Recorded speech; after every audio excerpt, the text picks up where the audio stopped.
Hello दोस्तों, स्वागत है आपका अपने YouTube channel only study centre 2.0 में। तो इस वीडियो में हम लोग क्लास 12th का इकोनॉमिक्स का मोस्ट इंपॉर्टेंट क्वेश्चन देखने वाले हैं, जो कि आपके फाइनल बोर्ड एग्जाम में देखने को मिलेगा। यहाँ पर देख लीजिए, ये इकोनॉमिक्स का जो है ये PYQ है, यानी कि 2023 में पूछा गया ओरिजिनल क्वेश्चन है। और ये साइंस और कॉमर्स स्ट्रीम में पूछा गया था। ठीक, आर्ट्स स्ट्रीम वाला हम लोगों ने ऑलरेडी कंप्लीट कर लिया है। अभी तक आप लोगों ने उस वीडियो को नहीं देखा है तो उसका लिंक डिस्क्रिप्शन में दिया गया है, आप लोग वहां से जाकर के उसको देख लीजिएगा। दोनों ही आप लोग के लिए जरूरी है। आर्ट्स, साइंस, कॉमर्स, ये तीनों स्टूडेंट के लिए जरूरी है, दोनों स्ट्रीम का देखने के लिए। ऐसा नहीं कि अगर आर्ट्स वाला स्टूडेंट है तो सिर्फ आर्ट्स वाले ही देखेंगे। हो सकता है कि आर्ट्स वाला चेंज करके इस बार साइंस में पूछ दे, साइंस वाला चेंज करके आर्ट्स में पूछ दे। इसलिए आप लोग दोनों स्ट्रीम का जरूर देखिएगा। मैंने आर्ट्स वाला कंप्लीट करा दिया है, ऑब्जेक्टिव और सब्जेक्टिव दोनों। ठीक है, तो आप लोग उसको देख लीजिएगा, लिंक डिस्क्रिप्शन में मिल जाएगा, या फिर इंड स्क्रीन पर भी आप लोग को वीडियो डायरेक्ट मिल जाएगा। और इसमें हम लोग साइंस और कॉमर्स वाला सॉल्व करने वाला है। ठीक है, तो चलिए हम लोग स्टार्ट कर देते हैं और एक एक करके यहाँ पर डिस्कस कर लेंगे। और इसमें हम लोग सिर्फ 30 क्वेश्चन ही देखेंगे, यानी कि 30 MCQ देख लेंगे। और इसके बाद नेक्स्ट पार्ट में मैं ऑल कंप्लीट कर दूंगा, क्योंकि वीडियो बहुत ज़्यादा लंबा बन जाएगा तो आप लोग भी नहीं देख पाइएगा, आप लोग को भी देखने में ज़्यादा मन लगेगा नहीं। तो चलिए स्टार्ट कर देते हैं। उससे पहले हमारे चैनल पर नया है तो सब्सक्राइब वगैरह कर लीजिएगा और वीडियो को अपने दोस्तों के पास एक बार शेयर भी कर दीजिएगा। चलिए एक एक करके डिस्कस करते हैं। यहाँ पर देख लीजिए, पहला क्वेश्चन क्या पूछा गया था। यहाँ पर देखिएगा क्या है कि अर्थव्यवस्था की किस समस्या का संबंध उत्पादन की तकनीकी के चयन से है। और आर्ट्स वाला भी देखिएगा तो उसमें भी सेम क्वेश्चन ही पहला, मतलब कि पहला क्वेश्चन जो है ये आर्ट्स और साइंस दोनों में सेम पूछा गया था लास्ट ईयर, आर्ट्स और साइंस दोनों में। तो जैसा कि मैंने आप लोगों को बताया कि कौन सा क्वेश्चन किस स्ट्रीम में डाल दे कहना नहीं है, इसलिए आप लोग सभी का सोल्व कीजिएगा और मैक्सिमम क्वेश्चन आप लोग का प्रीवियस ईयर से मैच कर जाएगा। ठीक है, चलिए इसका आंसर क्या हो जाएगा बताइए आप लोग। अगर प्रीवियस वीडियो मैंने आप लोगों ने देखा होगा मेरा आर्ट्स वाला, तो उसमें आप लोग को पता होगा इसका राइट आंसर क्या आ जाएगा, कैसे उत्पादन करें।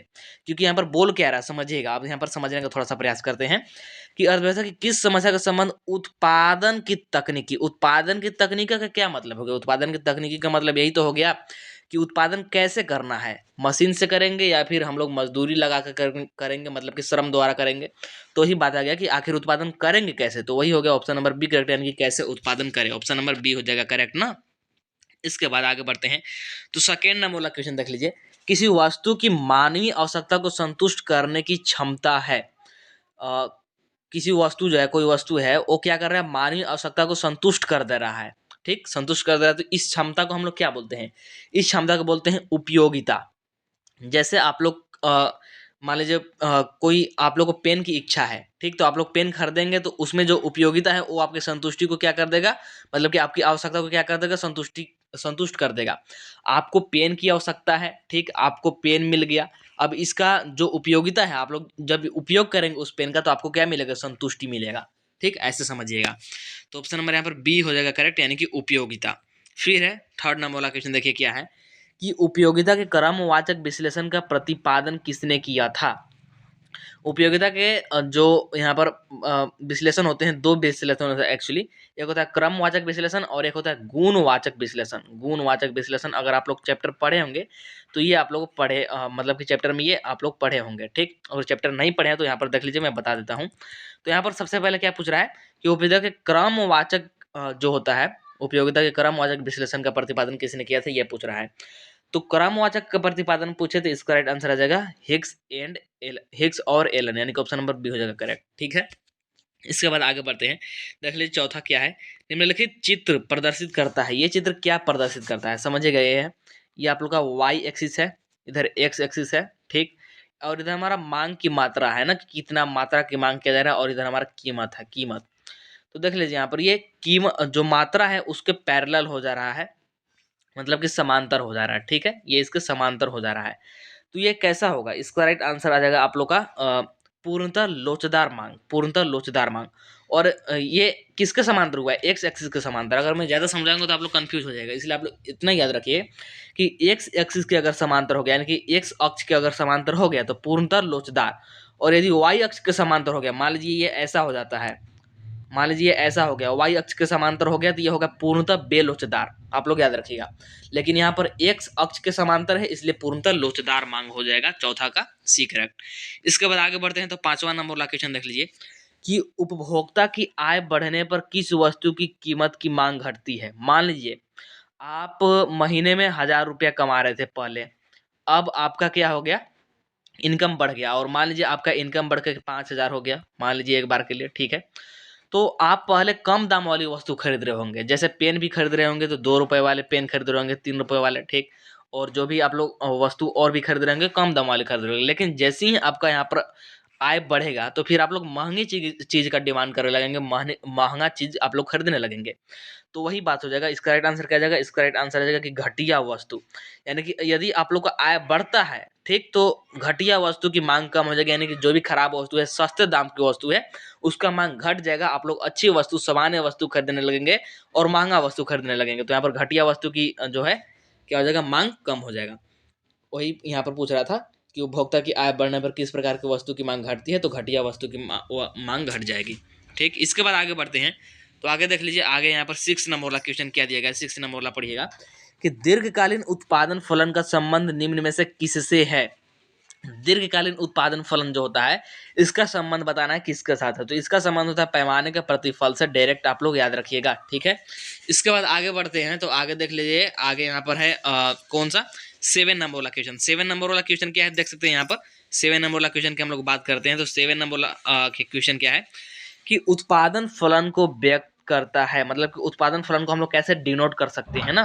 तो उत्पादन फलन को हम लोग कैसे डिनोट करते हैं, ये हम लोग दिखाते हैं, Q X is equal to F of F. यहाँ पर क्या है, तो एफ एफ फलन हमारा ना, एफ फलन है यानी कि फंक्शन है, और अंदर में यहाँ पर आ जाएगा A B C D E. A B C D यहाँ पर ये बहुत कुछ होते हैं, इसको मैं अलग से सब्जेक्टिव वाले में बताऊंगा कि ए बी सी डी ये क्या क्या होते हैं, ठीक है। इसको मैं अलग से बता दूंगा, इसका राइट आंसर आ जाएगा ऑप्शन नंबर सी, ठीक है। और सर्जरी वाले में उसको करा दूंगा, आप लोग को टेंशन लेने की जरूरत नहीं है। इसके बाद आगे बढ़ते हैं, तो 8 नंबर वाला क्वेश्चन देख लीजिए क्या पूछ रहा है कि किसी वस्तु के उत्पादन की स्थिर लागत, उत्पादन की जो स्थिर लागत है 60 रुपया है, उस वस्तु की 10 इकाई उत्पादन की औसत स्थिर लागत क्या होगी। न्यूमेरिकल टाइप है लेकिन बहुत सिंपल है, समझिएगा कैसे। हमको यहाँ पर दे दिया कोई वस्तु है, वस्तु के उत्पादन की स्थिर लागत, ठीक, कोई वस्तु है और उसका स्थिर लागत दे दिया है उत्पादन का, ठीक, 60 रुपया है। आगे पढ़ते हैं, उस वस्तु की 10 इकाई, कितनी, 10 इकाई ना, 10 इकाई उत्पादन की, अगर 10 इकाई का हम लोग उत्पादन करते हैं, अगर 10 इकाई उत्पादन करते हैं उस वस्तु के, तो उत्पादन की औसत स्थिर लागत क्या होगी हमको बताना है। तो कैसे निकालेंगे इसका आप लोग समझिएगा, बहुत सिंपल है। इसका आप लोग का यहाँ पर देख सकते हैं, क्या करेंगे, जो हमारा स्थिर लागत है 60 है, ठीक, स्थिर लागत को किससे भाग दे देते हैं, इकाई से, इकाई से भाग दे देंगे तो कितना आ जाएगा 6। तो ये हो जाएगा आप लोग का राइट आंसर। दो हमारा स्थिर लागत है, अगर इसको इकाई से भाग दे देते हैं तो औसत स्थिर लागत हमको प्राप्त हो जाता है, इसलिए ऑप्शन नंबर सी करेक्ट। फिर आगे बढ़ते हैं, आगे देख लीजिए 9 नंबर वाला क्वेश्चन क्या है कि दो सम उत्पाद वक्रों के बीच की दूरी क्या व्यक्त करते हैं। दो हमारे पास सम उत्पाद वक्र हैं, तो उनके बीच की दूरी क्या बताएगी, मतलब बीच की दूरी क्या डिनोट करता है बताना है। तो उत्पादन स्तर में अंतर, क्योंकि ओबियसली यहाँ पर जो हमारा उत्पाद वक्र है, उत्पाद वक्र है, तो उत्पादन स्तर में अंतर ही डिनोट करेगा, ऑप्शन नंबर ए करेक्ट। फिर है निम्नलिखित में से कौन सा सही है, निम्नलिखित में से कौन सा सही है यहाँ पर बताना है। तो इसका राइट आंसर क्या आ जाएगा, इसका राइट आंसर आ जाएगा, यहाँ समझिएगा, ये होता है टी सी। इसको सबसे पहले आप लोग ऑप्शन से समझ लीजिए, इसके बाद मैं समझाता हूँ। तो इसका राइट आंसर आएगा actually option number A, option number A, T भी सी बराबर T C minus T F C. और ये एक्चुअली होता कैसा है, ये जनरल रूप में टी भी सी प्लस में टी एफ सी बराबर में टी सी, ऐसा होता है, ठीक है। और इसको आगे पीछे करके पूछ सकता है, जैसे यहाँ पर देख लीजिए ऑप्शन नंबर ए, तो ऑप्शन नंबर ए करेक्ट हो जाएगा। इसके बाद आगे बढ़ते हैं, तो 11 नंबर वाला क्वेश्चन देख लीजिए कि उत्पादन की मात्रा में परिवर्तन करने पर किस लागत में परिवर्तन नहीं होता है। उत्पादन की मात्रा तो हम लोग बढ़ा रहे हैं, ठीक, लेकिन यहाँ पर बताना कि ऐसा कौन सा यहाँ पर मतलब लागत है जिसमें कि परिवर्तन नहीं होगा। तो इसका राइट आंसर क्या जाएगा, इसका राइट आंसर आ जाएगा कुल स्थिर लागत। कुल स्थिर लागत ऐसा लागत है कि हम लोग उत्पादन की मात्रा में अगर वृद्धि करेंगे तो इसमें कोई परिवर्तन नहीं होगा। फिर 12 नंबर वाला क्वेश्चन देख लीजिए क्या पूछ रहा है कि औसत लागत वक्र का आकार होता है, जो औसत लागत वक्र होता है, ठीक, औसत लागत वक्र, इसका आकार किस प्रकार का होता है बताना। ये होता है हमारा यू अक्षर जैसा, ये मैंने आप लोगों को बहुत सारे वीडियो में बताया है, यू अक्षर जैसा, याद रखिएगा। फिर 13 नंबर वाला क्वेश्चन क्या पूछ रहा है कि किस बाजार में ए आर बराबर एम आर होगा, ए आर बराबर एम आर ना, किस बाजार में, कौन सा बाजार। तो इसका राइट आंसर क्या जाएगा, इसका राइट आंसर जाएगा पूर्ण प्रतियोगिता बाजार। पूर्ण प्रतियोगिता बाजार में AR बराबर होता है MR, ठीक। एवरेज रेवेन्यू बराबर मार्जिनल रेवेन्यू होता है ना। इसके बाद आगे बढ़ते हैं तो 14 नंबर बोला, निम्न में किस बाजार में विभेदीकृत वस्तुओं का उत्पादन होता है। विभेदीकृत वस्तु का उत्पादन, तो इसका राइट आंसर क्या आ जाएगा, इसका राइट आंसर आ जाएगा आप लोग का एकाधिकारी प्रतियोगिता। एकाधिकारी प्रतियोगिता जो होता है इसमें विभेदीकृत वस्तुओं का उत्पादन होता है। और ये कभी कभी पूछ भी दिया जाता है, जैसे एकाधिकारी और आपको अल्पाधिकारी या फिर पूर्ण प्रतियोगिता वाले बाजार में अंतर करना हो तो आप लोग एक अंतर ये भी दे सकते हैं, याद रखिएगा। इसके बाद आगे बढ़ते हैं तो आगे देख लीजिए 15 नंबर वाला क्वेश्चन क्या है, 15 नंबर वाला कि फार्म के संतुलन की मूल शर्त क्या है। अगर कोई फर्म है, एक्चुअली फर्म होगा, तो उसके संतुलन की शर्त क्या होनी चाहिए, कंडीशन क्या होना चाहिए। तो इसका कंडीशन आप लोग याद रखेंगे, ये होता है हमारा MC बराबर MR। MC बराबर MR, अगर MC बराबर MR है तो मतलब वो संतुलन में है, मतलब कि इक्विलिब्रियम में है। तो ऑप्शन नंबर यहाँ पर डी करेक्ट हो जाएगा आप लोग का। फिर आगे बढ़ते हैं तो आगे देख लीजिए 16 नंबर वाला क्वेश्चन क्या पूछ रहा है कि पूर्ति अपने लिए मांग का सृजन स्वयं कर लेती है, यह कथन किसने कहा था। और कथन वाले भी एक दो क्वेश्चन आप लोग से पूछा जाएगा, तो ये भी आप लोग ध्यान रखिएगा। तो इसका राइट आंसर क्या जाएगा, इसका राइट आंसर जाएगा JB से। JB से ने बोला था कि जो पूर्ति है अपने मांग के लिए पूर्ति अपने लिए मांग का सृजन स्वयं करती है। जो पूर्ति होती है अपने लिए मांग का सृजन स्वयं कर लेती है। फिर 17 नंबर वाला क्वेश्चन क्या बोल रहा है कि एक मुश्त कर लगाने से किसी वस्तु की पूर्ति पर क्या प्रभाव होता है। एक मुश्त अगर कर लगाएंगे तो कोई वस्तु है तो उस पर क्या प्रभाव पड़ेगा। तो इसका राइट आंसर क्या जाएगा, इसका राइट आंसर जाएगा पूर्ति कम हो जाएगी। अगर किसी वस्तु पर हम लोग एक मुश्त कर लगा रहे हैं तो उसकी पूर्ति कम हो जाएगी, मतलब कि सप्लाई कम हो जाएगा। फिर है आगे 18 नंबर वाला क्वेश्चन, देख सकते हैं क्या पूछ रहा है कि बाजार मूल्य को परिभाषित किया जा सकता है। बाजार मूल्य को हम लोग कैसे परिभाषित कर सकते हैं, बाजार मूल्य किसको बोलते हैं। तो इसका राइट आंसर आ जाएगा अल्पकालीन बाजार से। अल्पकालीन बाजार में जो मूल्य होता है उसको हम लोग बाजार मूल्य जनरली बोल सकते हैं। फिर है 19 नंबर वाला क्वेश्चन क्या बोल रहा है कि आधिक्य मांग की स्थिति में कीमत में प्रवृत्ति होती है। आधिक्य मांग समझिएगा, यहाँ पर क्या बोल दिया, आधिक्य मांग मतलब कि मांग ज्यादा है, डिमांड ज्यादा है, तो उस स्थिति में कीमत क्या होगा। अगर मांग ज्यादा है तो कीमत बढ़ जाएगा, ऑब्वियसली समझिएगा। जैसे आप एक दुकानदार हैं, आपके पास 10 पेन है, 10 पेन है और मांग ज्यादा हो गया, 100 व्यक्ति इसकी मांग करने लगे, 100 व्यक्ति मांग करने लगे और वहां पर एकदम होड़ मचा हुआ है, ठीक। तो आप लोग मान लीजिए हर एक पेन का 5 रुपया दाम है, हर एक पेन का 5 रुपया दाम है, आपके पास 10 पेन है और मांग हो गया 100 और कहीं अगल बगल है नहीं पेन, ठीक। और आप अगर दाम बढ़ा करके भी इस वक्त बेचेंगे तो बिक जाएगा, मतलब कि अगर डिमांड ज़्यादा हो गया, मांग ज़्यादा हो गया तो आप लोग दाम बढ़ाएंगे, मतलब कि दाम बढ़ जाते हैं ऑब्वियसली। ये मैंने एक एग्जांपल दिया था। तो 19 नंबर वाला क्वेश्चन का राइट आंसर क्या जाएगा, वृद्धि होने की, यानी कि अधिक के मांग की स्थिति में कीमत में प्रवृत्ति होती है, वृद्धि होने की मतलब कि कीमत बढ़ जाती है। फिर 20 नंबर वाला क्वेश्चन, कीमत उस बिंदु पर निर्धारित होती है जहां, कीमत कहां पर निर्धारित होती है, ये आप लोग चैप्टर में पढ़ेंगे और ये आप लोग को ग्राफ द्वारा समझाया जा सकता है। ऐसे ये होता है, ठीक। और यहाँ पर ये होता है हमारा डिमांड वर्क, सप्लाई वर्क, और ये जहाँ पर क्रॉस करते हैं वहीं पर कीमत का निर्धारण होता है ऐसे। तो इसका राइट आंसर क्या जाएगा 20 नंबर वाला का, कि वस्तु की मांग और वस्तु की पूर्ति जब बराबर हो, जहाँ पर क्रॉस करते हैं ना, अभी मैंने जो आप लोग को ग्राफ समझाया एक बार फिर से समझ ही लीजिए। एक्स एक्सिस, वाई एक्सिस, ये होता है डिमांड कर्व हमारा DD, ये होता है सप्लाई कर्व, ठीक। सॉरी ये उल्टा मैंने लिख दिया। ये होता है हमारा ये जो होता है ये होता है हमारा सप्लाई और ये होता है हमारा डिमांड DD ना।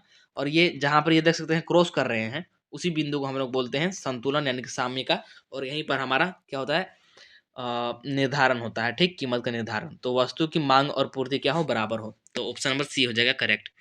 इसके बाद है 21 नंबर बोला, the general theory of employment interest and money नामक पुस्तक के लेखक कौन है। तो ये बहुत ही फेमस है और ये मैक्सिमम चांस है पूछे जाने के, ठीक है। तो इसको आप लोग याद रखिएगा, चैप्टर पढ़िएगा तो चैप्टर में ये डिटेल में मेंशन है, ठीक है। इसको लिखा था जेम किन्स ने, यानी कि ऑप्शन नंबर C हो जाएगा करेक्ट 21 नंबर वाले का। फिर है 22 नंबर बोला कि GNP और NNP में क्या संबंध है। GNP और NNP, GNP क्या होता है, GNP ग्रोस नेशनल प्रोडक्ट, ठीक है ना, ग्रोस नेशनल प्रोडक्ट। और NNP क्या होता है, NNP नेट नेशनल प्रोडक्ट होता है ना। तो इन दोनों में क्या संबंध है हमको बताना है। तो इसका राइट आंसर क्या आ जाएगा, इसका राइट आंसर आ जाएगा ऐसे आप लोग समझिएगा इसको, यहाँ पर हम लोग समझते हैं, समझिएगा आप लोग, यहाँ पर मैं आप लोग को समझाने का प्रयास करता हूँ। एनएनपी जो होता है, एनएनपी यानी कि जो नेट नेशनल प्रोडक्ट होता है, नेट नेशनल प्रोडक्ट, नेट का मतलब यहाँ पर क्या है, नेट का मतलब सूद होता है। तो सूद हम लोग कैसे निकाल सकते हैं, जो हमारा जीएनपी है यानी कि जो ग्रोस नेशनल प्रोडक्ट है, इसमें से अगर घिसावट माइनस कर दे हम लोग, घिसावट, घिसावट अगर माइनस कर दे, घिसावट क्या होता है ये मैंने आप लोगों को बताया है पिछले वाले वीडियो में, यहाँ पर मैं ज़्यादा डिटेल में बताऊंगा नहीं। घिसावट अगर माइनस कर दे तो हमको सूद मिल जाएगा, मतलब कि एनएनपी मिल जाएगा। तो ऑप्शन नंबर यहाँ पर सी करेक्ट हो जाएगा 22 नंबर वाला क्वेश्चन का। इसके बाद देख लीजिए 23 नंबर वाला क्वेश्चन क्या है कि स्टॉक चर का एक उदाहरण है, स्टॉक चर, इसका एक उदाहरण दे रहा है। तो स्टॉक चर का उदाहरण क्या हो गया, ब्याज, ब्याज क्या है, और सॉरी ब्याज नहीं, पूंजी, पूंजी जो है हमारी ये क्या है, एक स्टॉक चर का उदाहरण। तो ऑप्शन नंबर बी हो जाएगा करेक्ट। इसके बाद आगे बढ़ते हैं, आगे देख लीजिए 24 नंबर वाला कि राष्ट्रीय आय के आकलन में किसी वस्तु या सेवा का मूल्य एक से अधिक बार शामिल करना कहलाता है।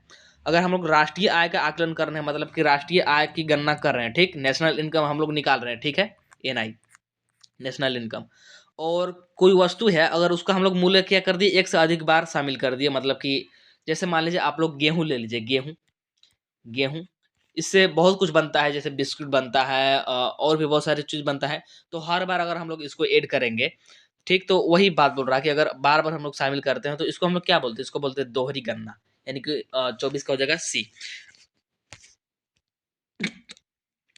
ऑप्शन नंबर सी हो जाएगा करेक्ट ना, दोहरी गणना हम लोग कर देते हैं। इसके बाद आगे बढ़ते हैं, तो 25 नंबर वाला क्वेश्चन देख लीजिए क्या है, निम्न में से किस वस्तु के निर्माण में गेहूं एक मध्यवर्ती वस्तु है। तो ब्रेड, बिस्कुट, चपाती, ब्रेड बनाएंगे तभी गेहूं लगेगा, बिस्कुट बनाएंगे तभी गेहूं लगेगा, चपाती बनाएंगे तभी गेहूं लगेगा, जो हम लोग डेली खाते भी हैं। तो सभी में है ये, तो ऑप्शन नंबर डी हो जाएगा करेक्ट, यानी कि इनमें से सभी गेहूं मध्यवर्ती का क्या मतलब है, मध्यवर्ती का सिंपल सा मतलब है कि जिसका प्रयोग करके बनाया जा रहा है। तो हम लोग बिस्कुट बनाएंगे, चाहे ब्रेड बनाएंगे, चाहे चपाती बनाएंगे, तो गेहूं का ही तो उपयोग करेंगे, उसका जो आटा होता है। तो ऑप्शन नंबर डी हो जाएगा करेक्ट। इसके बाद है 26 नंबर वाला क्वेश्चन कि मुद्रा का कार्य है, मुद्रा का कार्य क्या है, मैंने ये आप लोगों को डिटेल में समझाया है, मॉडल पेपर में भी समझाया है, ठीक। तो इसका राइट आंसर क्या जाएगा, विनिमय का माध्यम, यानी कि एक्सचेंज का मीडियम है ये। तो एक्सचेंज का मीडियम तो है ही साथ में, और यहाँ पर और भी दिया गया, इसलिए आप लोग ऑप्शन पूरा पढ़ लीजिएगा।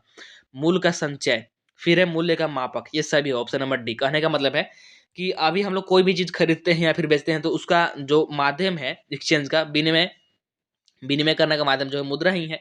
कुछ भी हम लोग को खरीदना हो, बेचना हो, तो मुद्रा में ही करते हैं। तो सबसे पहले विनिमय हो गया, फिर मूल्य का संचय। अगर हम लोग को पैसा रखना होता है, मतलब कि मान लीजिए आपके पास गेहूं हुआ, गेहूं आपके पास बहुत ज़्यादा हो गया, अब उतना ज़्यादा तो आप लोग गेहूं रखेंगे नहीं, ऑब्वियसली उसको बेच करके पैसा ही रखेंगे। तो मूल्य का संचय मतलब संचय करने में भी इसका उपयोग होता है। फिर मूल्य का मापक, हम लोग मापते हैं, जैसे कि कोई पेन कितने का है, तो मूल्य में ही तो मापते हैं कि 10 रुपये के पेन है, कोई कॉपी कितने का है, 50 रुपये की कॉपी है, ऐसे हम लोग मापते हैं। तो ऑप्शन नंबर यहाँ पर डी करेक्ट हो जाएगा, यानी कि इनमें से सभी। फिर है 27 नंबर लगे, किसने कहा मुद्रा वह है जो मुद्रा का कार्य करे, मुद्रा वह है जो मुद्रा का कार्य करे। ये आप लोग जब पढ़िएगा चैप्टर तो उसमें दिया गया है। तो इसका राइट आंसर क्या जाएगा, इसका राइट आंसर जाएगा हार्टेल विदर्स, यानी कि ऑप्शन नंबर सी, ठीक है। तो देख लीजिए 3 स्टेटमेंट पूछे गए, तो स्टेटमेंट से भी बहुत सारे क्वेश्चन आते हैं, और स्टेटमेंट का मैं एक अलग से वीडियो बना दूंगा यदि आप लोग रिक्वेस्ट करते हैं तो। इसके बाद देख लीजिए 28 नंबर वाला क्वेश्चन क्या है कि भारत का एक केंद्रीय बैंक है, केंद्रीय बैंक यानी कि सेंट्रल बैंक बताना है ना, क्या होता है, मैंने आप लोग को ये बहुत बार बताया है, आरबीआई, आरबीआई क्या है, भारत का केंद्रीय बैंक है, रिजर्व बैंक ऑफ इंडिया। और इसकी स्थापना कब हुआ था आप लोग कमेंट कीजिएगा, देखते हैं कितने सारे स्टूडेंट कमेंट करते हैं। मैंने इस बताया है 2-3 वीडियो में इसको बताया कि इसकी स्थापना कब हुई थी, तो आप लोग एक बार कमेंट कीजिएगा। तो क्या हो जाएगा, भारत के केंद्रीय बैंक भारतीय रिजर्व बैंक, यानी कि option number B correct, 28 number वाला का ऑप्शन नंबर बी। फिर है 29 नंबर वाला कि केंद्रीय बैंक का मुख्य कार्य क्या है, केंद्रीय बैंक का मुख्य कार्य, इसके बहुत सारे कार्य होते हैं, मल्टीपल कार्य होते हैं, मैंने बताया है इसको लिख करके ऑब्जेक्टिव, और सॉरी सब्जेक्टिव वाला क्वेश्चन में, ये मॉडल पेपर में भी आई थिंक था। तो क्या हो जाएगा कि केंद्रीय सरकार का बैंक एजेंट, ठीक, केंद्रीय सरकार जो है उसका बैंक एजेंट के कार्य करता है, साथ में जो बैंकों का बैंक है, बैंकों का बैंक कहने का मतलब है कि मान लीजिए हमारा जो कॉमर्शियल बैंक है, यानी कि जो व्यवसायिक बैंक है, जैसे आप लोग स्टेट बैंक ऑफ इंडिया का नाम सुने होंगे, एचडीएफसी का नाम सुने होंगे, साथ में सीबीआई का नाम सुने होंगे, यानी कि सेंट्रल बैंक ऑफ इंडिया, ठीक है। ये जितनी भी कॉमर्शियल बैंक है, इनके बैंकों का बैंक है ये, मतलब कि इनको लोन की जरूरत होगी तो ये इनके पास जाते हैं, और चाहे जो भी कोई प्रॉब्लम हो तो इनके पास ही जाते हैं। और साथ में नोट जारी करना, नोट भी हमारा आरबीआई ही जारी करते हैं। आपके पास अभी नोट होगा तो आप लोग उसमें देख सकते हैं, उसमें आरबीआई जरूर लिखा होगा, ठीक है। तो ये सारे कार्य हो जाएगा, यानी कि इनमें से सभी, ऑप्शन नंबर डी हो जाएगा करेक्ट। इसके बाद है 30 नंबर वाला क्वेश्चन, देखिएगा क्या है कि उपभोग फलन, C is equal to A plus B Y में स्वायत्त उपभोग है। और ये जो है ना, ये आपके कॉमर्स, सॉरी आर्ट्स वाले में भी पूछा गया है। वहां पर ऐसा नहीं पूछा गया, वहां पर इस जगह पर कुछ कुछ दिया गया है, वैल्यू पुट किया गया है। जैसे C is equal to 0.5 plus 0.1 Y, ऐसा करके वहां पर दिया गया है। और वहां पर यही बात पूछा है, स्वायत्त उपभोग क्या है। तो मैंने वहां पर बताया था आप लोग को, इसका राइट आंसर क्या आ जाएगा, इसका राइट आंसर आ जाएगा हमारा क्या, ए। जो ये होता है ए, मतलब कि यहाँ पर जो भी होगा वो हमारा स्वायत्त व्यय होगा, यानी कि ऑप्शन नंबर बी हो जाएगा करेक्ट यहाँ पर 13 नंबर वाला क्वेश्चन का। ठीक है, तो ऐसे आप लोग याद रखेगा, ये कॉमर्स में भी पूछा गया है, सॉरी आर्ट्स में भी पूछा गया है, और साइंस और कॉमर्स में भी पूछा गया है। सिर्फ फर्क इतना सा है कि जो आर्ट्स वाले में पूछा है वहाँ पर इसका जगह पर कुछ वैल्यू दे दिया है और फिर पूछा था, और यहाँ पर डायरेक्ट जनरल इक्वेशन के रूप में पूछ दिया। तो आप लोग ध्यान रखिएगा, छोटा छोटा फर्क करके पूछ देता है। ठीक है, तो आई थिंक आप लोग समझ गए होंगे। तो इस वीडियो में इतना ही रखते हैं, सिर्फ 30 ही क्वेश्चन करते हैं, क्योंकि वीडियो ज़्यादा लंबा नहीं बनाते हैं, आप लोग को इजीली समझ भी आएगा और एक बार में देख भी पाएंगे। वीडियो ज़्यादा लंबा हो जाएगा तो एक बार में देख भी नहीं पाएंगे। नेक्स्ट वीडियो जल्द ही ला जाएगा, जिसमें कि आप लोग को जो 10 बचे हुए क्वेश्चन है उसको करा दिएगा, साथ ही सब्जेक्टिव को भी करा दिएगा जाएगा। ठीक है, तो चलिए मिलते हैं नेक्स्ट वीडियो में।